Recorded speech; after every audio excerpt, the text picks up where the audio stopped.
Well, we continue our summer road trip this morning, and as a matter of fact, we come to a very special place in our road trip. When people find out I'm from Kansas, they usually ask, "How is Dorothy?" Or they ask if I'm aware that I'm not in Kansas anymore. But Kansas is so much more than the Wizard of Oz. For example, among its many attractions is the world's largest ball of twine. I don't know how many of you might have seen that. And imagine other states are always trying to get ahead on that one. So, I mean, that's not something where you can just sit on your ball of twine. You have to keep going. They also have the world's largest hand-dug well. I didn't know this till this week. They have the world's largest cow hairball that came out of the cow at 55 pounds, but now it's dried out and it's only 20, so I guess others could catch up. I even like its more modest slogan. You know, our state slogan in California is Eureka, I found it. Kansas, a little more modest, ad astra per aspera, to the stars through difficulties. So yes, we're where we have some difficulties in Kansas.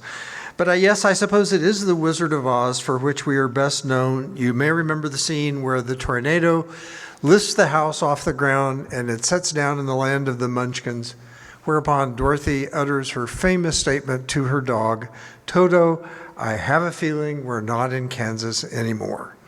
And now, of course, that has become a metaphor for any kind of new or strange or unfamiliar or really different situation. Sometimes we just say, well, I guess we're not in Kansas anymore. And I submit to you that at least compared to my growing up there decades ago, our world constantly reminds me that I am not in Kansas anymore.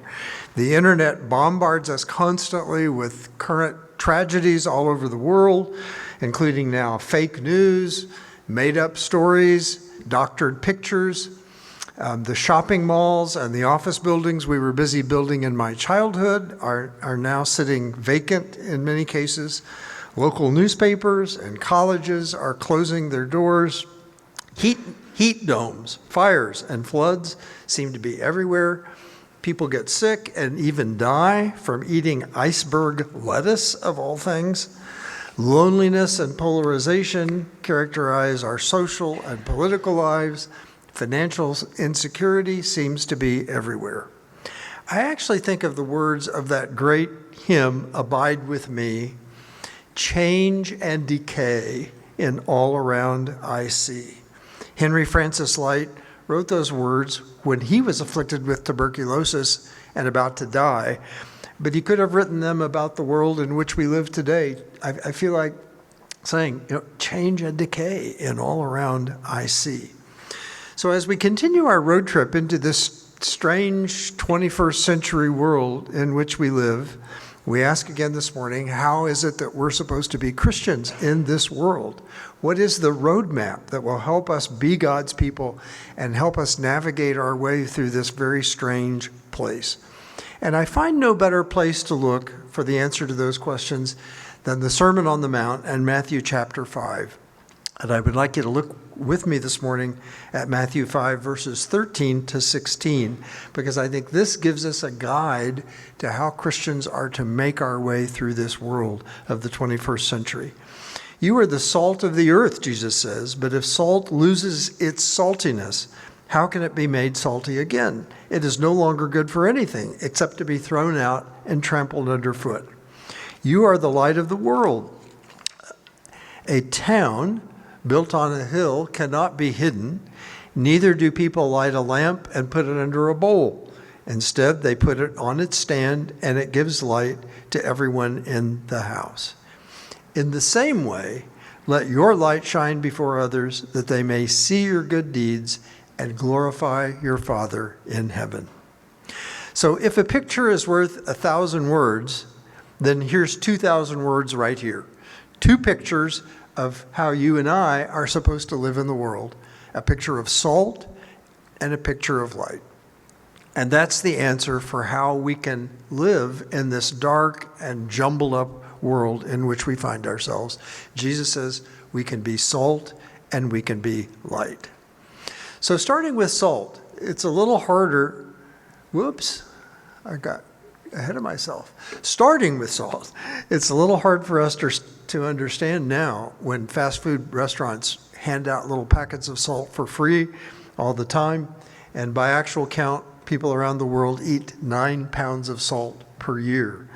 But in biblical times, salt was a very valuable commodity. People would go down to the salty water of the sea, and they would gather up sand that had salt in it, and they would pour water through the sand to get the salt out, and then let the water evaporate. All that was done just to get access to salt. Roman soldiers were often paid in salt. It was so valuable. And that's actually where our word salary comes from. And you may have heard the expression, is she worth her salt? Is he worth his salt? Now, we think of salt primarily as flavoring. As one famous culinary author wrote, salt has a greater impact than any other ingredient. And I like the way the famous chef James Beard wrote, where would we be without salt? I mean, it's just essential to our flavoring. But again, in the time that these words were written, salt was also a major preservative. When fish were caught in Galilee and they had to get to Jerusalem, that was a 2-day trip, often in 90-degree temperatures much of the year. So they packed the fish with a layer of salt on top and a layer of salt underneath in order to preserve it.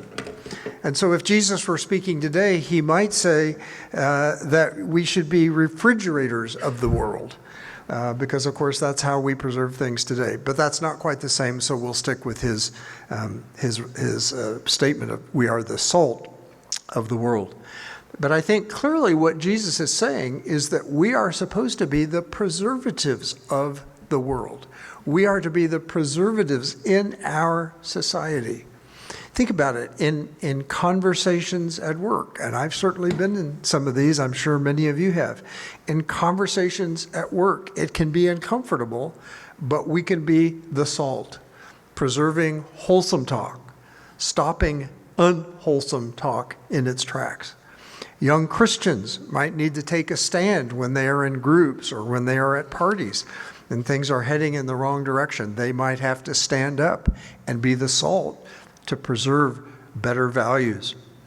When I was in law school, I was taught, and this turned out to be true, that I would be asked to pretend like meetings had happened that had never happened, that I should backdate documents, that I should make up minutes of meetings that never happened. I would be asked to do that, and I was asked to do that. And I was told by my law professor, you should take a stand and you should refuse to do that, because the first step that you take in a wrong direction will also doubtless lead to others. Many, many years ago, we used to take at Pepperdine, we used to take our senior executive MBA students to federal prison, and the prisoners would put on a program on ethics. I called it Where the Line Is and How I Crossed It is kind of the moral of the story.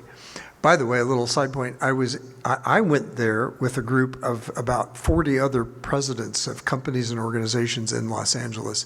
We had 5 federal prisoners give us this program on ethics.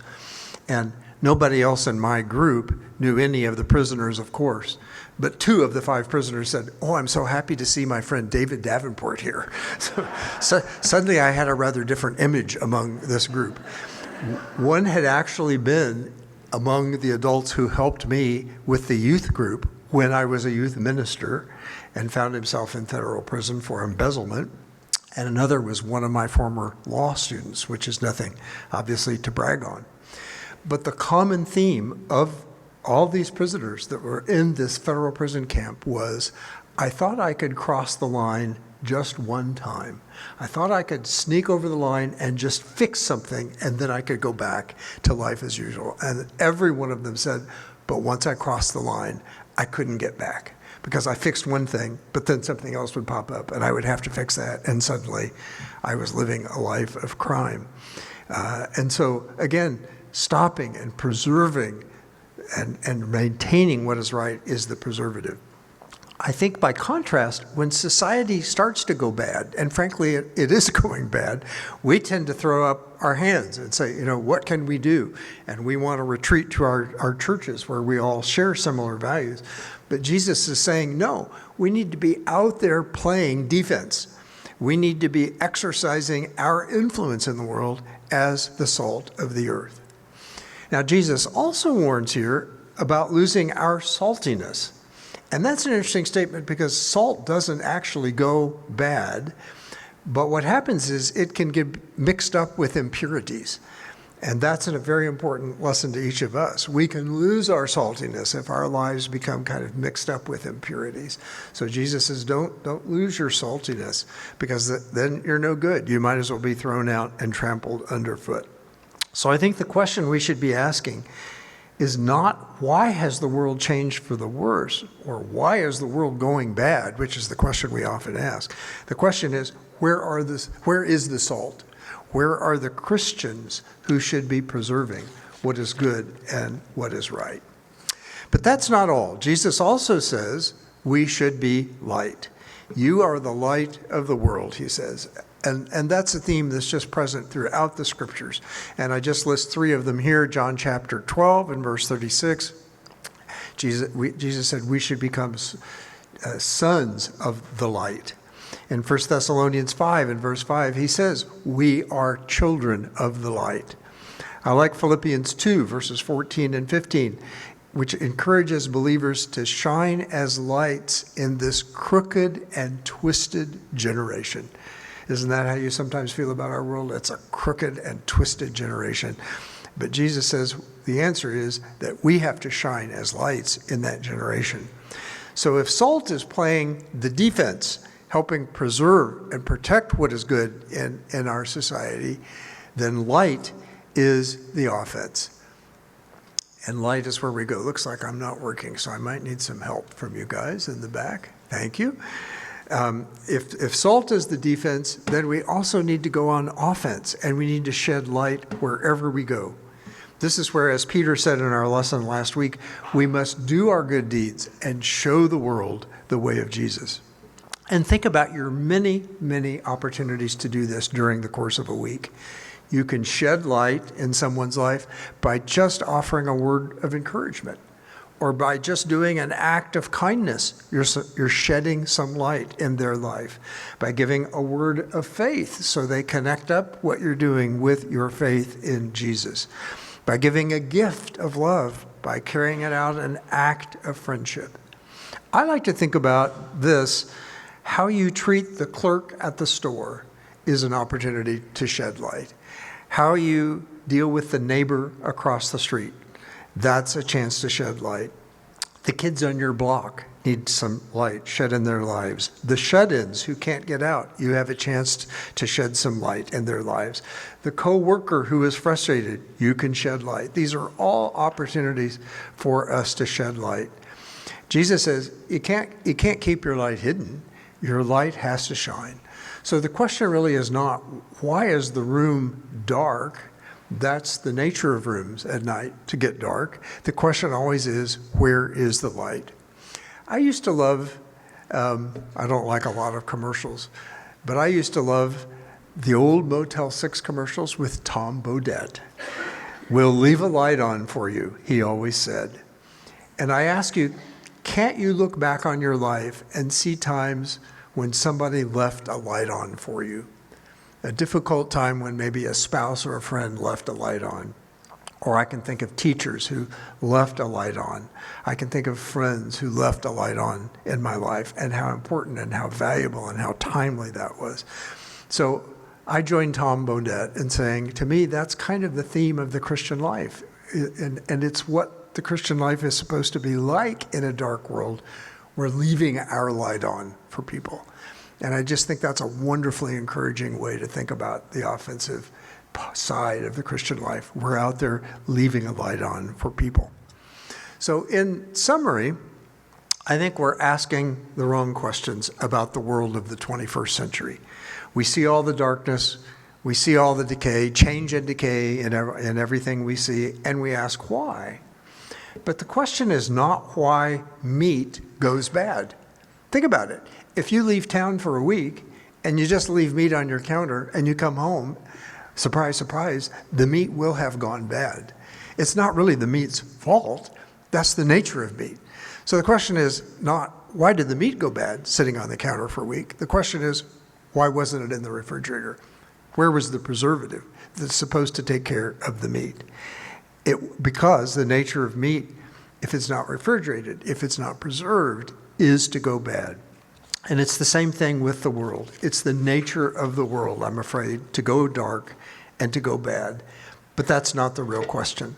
The question God will ask in this 21st century world is, where were my people? Where was the salt playing defense, keeping the world on a better course? And where was the light going on offense, shining a light in the darkness where people live? So no, we're not in Kansas anymore, if we ever were.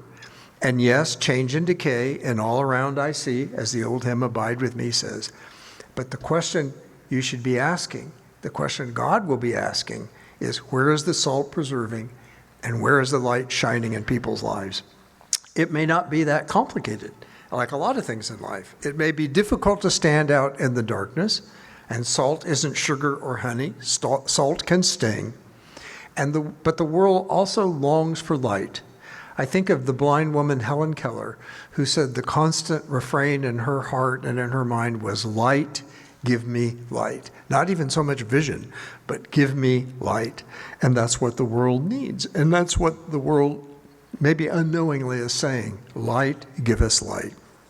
So as we travel through this dark and decaying world, we have a mandate from Jesus. You are the salt of the earth, he says, and you are the light of the world.